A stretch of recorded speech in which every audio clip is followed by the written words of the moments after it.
Oh my God, it was real all this time. Uncle Arthur, you were protecting it. Everything is finally going to change. Mockery echoed through the damp courtroom when the judge awarded Abigail a collapsing, rat-infested barn instead of her grandfather's rumored fortune. They called her a stubborn fool for keeping it. But their smug laughter abruptly died the morning she struck iron beneath the rotting floorboards, unearthing a century-old town secret. The rain in Oakhaven, Oregon, did not fall so much as it oppressed. It beat against the frosted glass of David Carlisle's law office with a steady, miserable rhythm that perfectly matched Abigail Preston's current financial state. At 34, Abigail had exactly $412 to her name, a battered Honda Civic with a failing transmission, and a freshly printed divorce decree that had left her completely stripped of the life she had spent a decade building in Chicago. She sat rigidly in the leather wingback chair, her damp coat clinging to her shoulders, listening as the elderly attorney adjusted his spectacles. Across the mahogany desk sat two men who had no business being at a private reading of a will, yet there they were, exuding the kind of casual arrogance that only small-town wealth could buy. One was Gregory Fitch, a real estate developer whose sharply tailored suit looked entirely out of place in the rustic lumber industry town. Beside him sat Mayor Thomas Harrison, a man whose forced, folksy smile did not reach his cold, calculating eyes. "Let us proceed," Carlisle said, clearing his throat. The lawyer unrolled the thick, yellowed parchment, the last will and testament of Arthur Hammond. "To my only living relative, my great-niece Abigail Preston, I bequeath the entirety of my earthly possessions, namely, Parcel 42 on the eastern edge of Oakhaven, including the structure residing upon it." Abigail leaned forward, a flicker of desperate hope igniting in her chest. Great-Uncle Arthur had been a recluse, a ghost in her family's history, but family lore always insisted he sat on a massive, hidden fortune. "What else?" she asked, her voice barely above a whisper. "Are there any liquid assets? Bank accounts? A house?" Carlisle offered a sympathetic, deeply pitying grimace. "I am afraid not, Miss Preston. Arthur died penniless. His accounts were overdrawn. Parcel 42 is, well, it is a 2-acre plot of completely barren, unfarmable clay. And the structure mentioned in the will is an abandoned dairy barn that suffered a partial roof collapse during the winter storms of 1998. It has been condemned by the county." A sharp, booming laugh erupted from Gregory Fitch. "He didn't even bother to cover his mouth. A condemned barn," Fitch chuckled, leaning back and crossing his legs. "Well, isn't that just a fairy tale ending? Arthur always was a crazy old bat. Look, Miss Preston, I'll save you the headache of dealing with back taxes and code violations. I own the 80 acres surrounding your estate. I'll give you $2,000 for the deed right now. You can take the money, fix whatever is rattling under the hood of your little car out there, and drive back to Chicago." Mayor Harrison nodded sagely, placing a paternal, heavy hand on the desk. "It's a generous offer, Abigail. The town has been meaning to tear that eyesore down for a decade. It's a public safety hazard. Gregory here is doing you a favor. We are planning a new access road for the interstate, and that old ruin is sitting right in the middle of the proposed survey line." Abigail looked between the two men. She saw the predatory glint in Fitch's eyes and the thinly veiled impatience in the mayor's posture. She had spent the last 2 years being bullied by her ex-husband's corporate lawyers, intimidated into signing away her rights, her home, and her dignity. She recognized the smell of a hustle. $2,000, Abigail repeated slowly, her gaze locking onto Fitch. "For 2 acres of land in a commercial development zone?" "It's unzoned," the mayor corrected sharply, "and landlocked, worthless to anyone but Gregory." "Then Gregory won't mind if I take some time to evaluate my new property," Abigail said, standing up and smoothing the wrinkles from her skirt. She reached across the desk and took the deed from Carlisle's trembling hand. "I'll be keeping the barn, gentlemen." Fitch's smile vanished. The sudden drop in temperature in the room was palpable. "You're making a monumental mistake, little lady. That property is a curse. You'll be bankrupt in a month." "I'm already bankrupt, Mr. Fitch," Abigail replied with a hollow, defiant smile. "I have absolutely nothing left to lose." An hour later, Abigail pulled her sputtering Honda onto the overgrown dirt path of Parcel 42. The rain had slowed to a misty drizzle, casting a gray, melancholic pall over the landscape. When the barn finally came into view, Abigail felt a heavy weight drop in her stomach. Carlisle hadn't exaggerated. The structure was a towering monument to decay. It leaned precariously to the left, like a wounded animal trying to stay upright. The once red paint had long since peeled away, leaving the wood a ghostly silver gray. A massive section of the cedar-shingled roof had caved inward, exposing the massive rotting ribs of the rafters to the open sky. Briars and thick, thorny blackberry bushes had swallowed the lower half of the structure, creeping up the sides like skeletal fingers trying to drag the barn back into the earth. It was worthless. It was a joke. Abigail stood in the wet grass, the cold seeping through her cheap boots, and felt the sudden burning sting of tears behind her eyes. They were right to laugh at her. She had driven halfway across the country for a pile of rotting firewood. She pushed through the rusted, groaning main doors. Inside, the air was thick with the scent of mildew, ancient hay, and animal droppings. Shafts of pale light pierced through the holes in the roof, illuminating a chaotic graveyard of rusted farm implements, shattered wooden crates, and debris. But as Abigail walked down the center aisle, her boots echoing on the thick wooden floorboards, a strange sensation washed over her. The barn was dead, yes, but it felt heavy. Deliberate. She paused, her foot resting on a particularly wide plank of old-growth timber near the back of the barn, right where the old milking stalls used to be. She stomped her heel. Thud. She moved a foot to the right and stomped again. Thud. She moved back to the wide plank and brought her heel down hard. Hollow. A deep, echoing reverberation pulsed up through the soles of her boots. It didn't sound like dirt beneath the floor. It sounded like empty space. Abigail knelt in the dust, uncaring as the grime stained her jeans. She ran her fingers along the edge of the timber. It wasn't nailed down with modern iron staples like the rest of the floor. It was secured with massive, hand-forged square pegs, and the gaps between the wood were packed hard with a strange, dark clay. Abigail stood up, a fierce, inexplicable determination hardening in her chest. She wasn't going back to Chicago. She wasn't selling to Gregory Fitch. She was going to tear this entire rotting monstrosity apart, board by board, until she figured out why a supposedly bankrupt recluse had spent the last 30 years guarding a hollow floor. The mockery of Oakhaven did not remain confined to the lawyer's office. By Tuesday, it seemed the entire town had been informed of the delusional city girl who thought she was going to play farmer in the Hammond ruin. When Abigail went into O'Connor's Hardware on Main Street to purchase a crowbar, a sledgehammer, heavy-duty work gloves, and a lantern, the cashier, a teenager with a sneer, charged her double for the equipment. Mayor says we gotta charge a hazard tax for anyone working on condemned sites. The boy lied smoothly, his friends snickering by the seed packets. Abigail paid without a word, her jaw tight. The intimidation tactics escalated quickly. On Wednesday morning, she arrived at the barn to find the Honda's front left tire slashed, the rubber sliced clean through with a hunting knife. On Thursday, she found a freshly severed coyote head mounted on a stake directly in front of the barn doors. A crude cardboard sign hung around its neck. "Go home, before the roof falls on you." They were trying to terrify her, but Abigail had survived a marriage to a narcissistic sociopath who had dismantled her life piece by piece. A few small-town bullies with a dead coyote were not going to break her. In fact, their desperate aggression only confirmed her suspicions. Fitch and Harrison didn't just want the land for a road, they were terrified of what was on it. For 4 agonizing days, Abigail worked from dawn until dusk inside the dim, suffocating belly of the barn. Her hands blistered, popped, and blistered again, wrapping the raw skin in athletic tape. Her muscles screamed in agony as she cleared hundreds of pounds of rusted iron and waterlogged debris just to clear the space over the hollow-sounding floorboards. By Friday evening, the rain had returned, drumming a chaotic rhythm on the surviving sections of the roof. Armed with her heavy steel crowbar, Abigail finally approached the wide planks. She drove the forged steel edge into the seam between the boards, putting her entire body weight onto the lever. The ancient wood groaned, fighting her with a century of settled weight. With a violent, splintering crack, the first massive square peg snapped. Abigail gasped, falling backward as the heavy timber lifted. She scrambled forward, tossing the crowbar aside, and hauled the heavy board out of the way. She froze, her breath catching in her throat. Beneath the floorboard wasn't dirt. It was a perfectly smooth, poured concrete slab. And embedded directly into the center of the concrete was a heavy, rusted iron ring, attached to a thick steel trapdoor, perfectly flush with the foundation. Her heart hammered against her ribs like a trapped bird.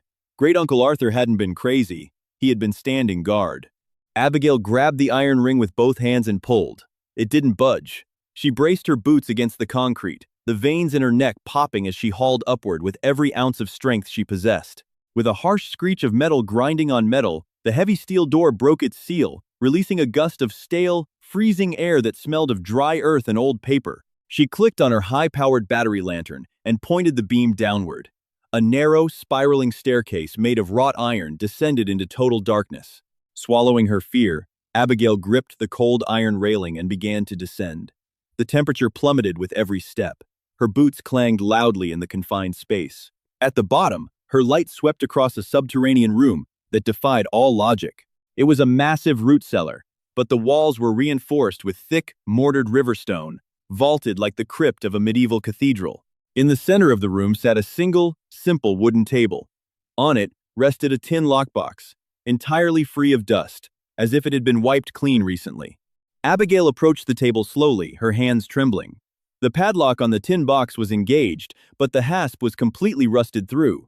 She gave it a sharp twist, and the metal snapped. She lifted the lid. There was no gold. There were no stacks of cash. The box contained only two items: a heavy, leather-bound ledger from the turn of the century and a beautifully preserved Colt single-action revolver. Abigail carefully lifted the ledger. The leather was brittle, the pages edged in faded gold leaf. She opened it to the first page. The handwriting was elegant, looping cursive in faded black ink. Property of Arthur Hammond, Sr., the 14th of September 1902. If you are reading this, I am already dead, and the sins of Oakhaven have finally been unearthed. Abigail sat on a rickety wooden stool beside the table, shining her lantern onto the pages, completely losing track of time. As she read, the meticulously kept records unraveled a lie that had stood for 120 years.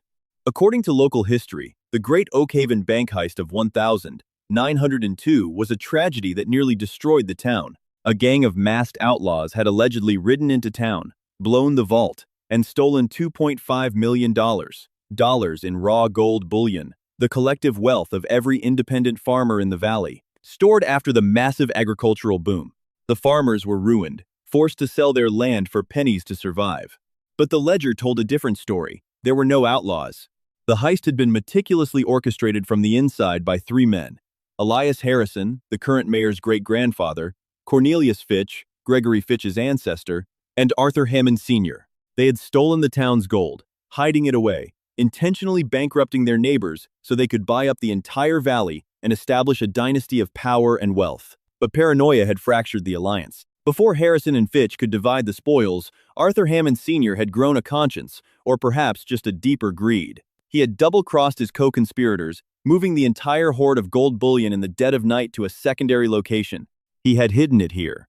And for 3 generations, the Hammond family had lived in abject poverty, pretending to be eccentric failures, living in a rotting barn to protect the secret and keep the Harrison and Fitch families from reclaiming their stolen empire. Abigail closed the ledger, her mind spinning wildly. The gold was still here, millions of dollars in raw bullion, resting somewhere in the dark beneath her feet. Suddenly, a heavy, rhythmic thudding echoed from the ceiling above.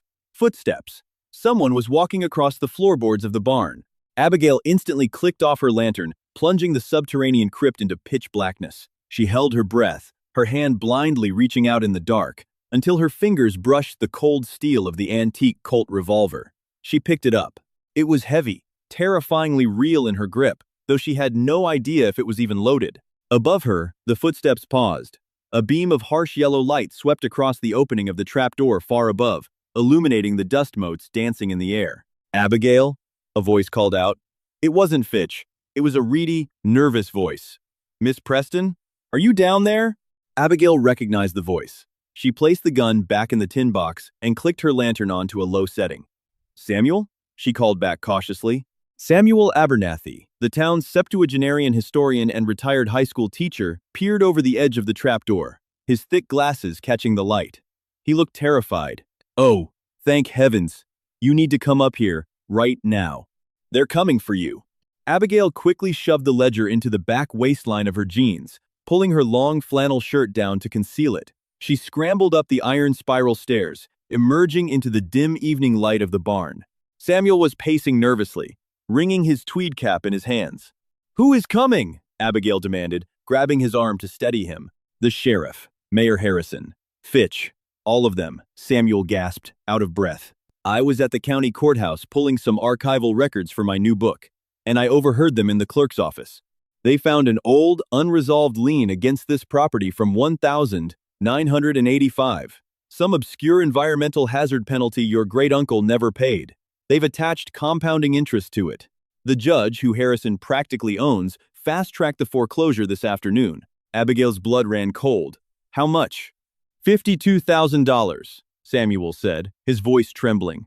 Payable in 72 hours, or the county seizes the property by eminent domain. Abigail, they're going to physically remove you from this land by Monday morning. You need to pack your things and run.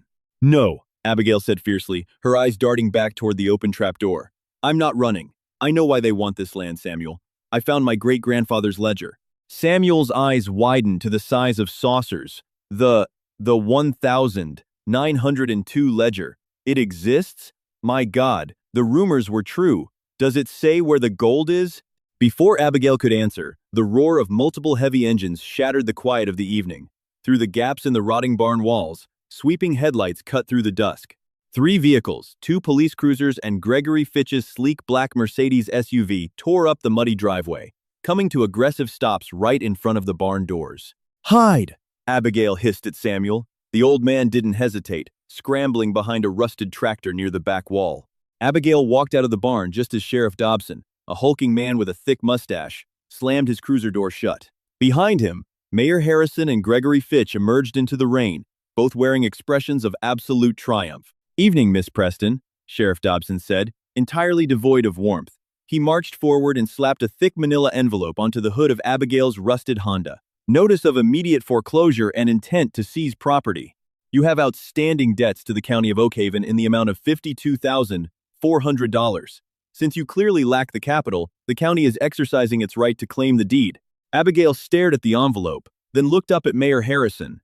An environmental penalty from 40 years ago? That's the best you could invent to steal my land? Watch your tone, little lady, Fitch sneered, stepping forward under the cover of a large black umbrella. It is perfectly legal. The law is the law. Now, I told you I was a generous man. You obviously don't have 50 grand. I'll give you $10,000 cash right now for the deed, and the mayor here will forgive the county debt. You walk away with money in your pocket, and we get to demolish this death trap. And if I refuse? Abigail challenged, crossing her arms to hide the shaking in her hands. Sheriff Dobson rested his hand casually on his duty belt. Then you have until Monday at 8 a.m. to present a certified check to the courthouse. If you don't, my deputies will arrive to forcibly evict you, and you get absolutely nothing. Your choice. I'll see you on Monday, Sheriff, Abigail said, her voice dripping with ice. Fitch's eyes narrowed into dangerous slits. The smugness vanished, replaced by a mask of pure, predatory malice. He leaned in close to Abigail, his cologne suffocatingly sweet over the smell of the rain. You have no idea what you are playing with, Abigail. You are a broke, friendless woman 1,000 miles from home. Accidents happen out here in the country all the time. Fires start, roofs collapse. Don't be a martyr for a pile of rotten wood. Get off my property, Abigail commanded, standing her ground despite the terror screaming in her veins. The 3 men stared at her for a long, heavy moment. Then, Harrison nodded to the sheriff. They returned to their vehicles and sped off into the night, leaving deep, muddy ruts in the earth. When the taillights faded, Samuel emerged from the shadows of the barn, pale and shaking. Abigail, you are insane. They will kill you for that land. You have to leave. Not without what belongs to me, Abigail said, turning back toward the barn. Samuel, the ledger mentioned a false dawn behind the stone. What does that mean? I looked around the cellar. It's entirely made of riverstone. Samuel paused, his encyclopedic mind racing despite his fear. Wait, a false dawn. In 19th century masonry, a dawn stone is the keystone placed facing the east, where the sun rises. If Arthur Sr. built that cellar himself, he might have marked the eastern wall. Abigail didn't wait. She grabbed her sledgehammer and bolted back down into the cellar, Samuel trailing nervously behind her. At the bottom, she raised her lantern and oriented herself. The stairs faced south. She turned to the left wall, the eastern foundation. She ran her hands frantically over the cold, damp river stones. They all looked identical, bound by thick gray mortar. Look for a difference in the mortar, Samuel advised, holding the lantern closer. A false dawn. He would have used a different binding agent if he planned to remove it later. Abigail traced the stones. Halfway down the wall, about waist high, her fingers brushed against a seam. The mortar everywhere else was rock hard and smooth, but here, it was slightly crumbly, flaky. It felt like dried clay mixed with sand, not true cement. She traced the outline. It formed an archway, roughly 3 feet wide and 3 feet tall, perfectly disguised within the larger wall. "Stand back," Abigail ordered. She hoisted the heavy steel sledgehammer over her shoulder, her exhausted muscles screaming in protest. She took a deep breath, channeled every ounce of anger, betrayal, and desperation she had felt over the last 3 years, and swung. Crack! The steel head smashed into the center of the archway. The clay mortar shattered in a cloud of blinding dust, and a large, heavy river stone tumbled backward into a dark void behind the wall. Abigail swung again and again, battering the false wall until a ragged, gaping hole opened up before them. Coughing on the dust, she dropped the sledgehammer and reached for the lantern. She shined the light into the cavity. Samuel let out a strangled, breathless gasp. Stacked floor to ceiling in a hidden cavern no larger than a small closet, covered in a thick layer of cobwebs, were hundreds of heavy rectangular ingots. The lantern light caught the edges, reflecting a dull, mesmerizing, unmistakable yellow glow. Gold. Millions of dollars in raw stolen bullion. Abigail reached a trembling hand into the dark and dragged one of the heavy bars out. It weighed nearly 30 pounds. She wiped the dust away. Stamped into the center of the metal was the seal of the United States Treasury, dated 1901. "We found it," Abigail whispered, tears of shock and relief finally spilling over her cheeks. "We actually found it. We can pay the county. We can." "Well, well, well," a smooth, chilling voice echoed down the spiral staircase behind them. "Look what the resilient city girl managed to dig up." Abigail spun around, dropping the gold bar with a heavy thud. Standing at the base of the stairs, holding a very modern, very loaded 9mm pistol pointed directly at Abigail's chest, was David Carlyle. The elderly lawyer offered a rueful, apologetic smile that didn't reach his cold eyes. "You really should have taken Gregory's $2,000. Miss Preston. It would have saved us all this tragic, unfortunate accident." The dim yellow light of the lantern cast long, monstrous shadows across the vaulted stone ceiling. David Carlyle stood at the base of the wrought iron stairs, his tailored suit completely at odds with the dirt and grime of the subterranean crypt. The 9mm pistol in his hand, however, looked entirely natural. "Carlyle," Abigail breathed, her mind struggling to process the betrayal. "You're his lawyer. You were Uncle Arthur's lawyer."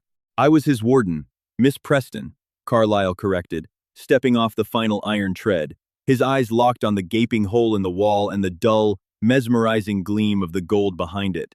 "For 35 years, I handled that paranoid old fool's non-existent estate. I knew his grandfather was part of the 1902 heist. The whole town's elite knew the legend. But Arthur refused to break.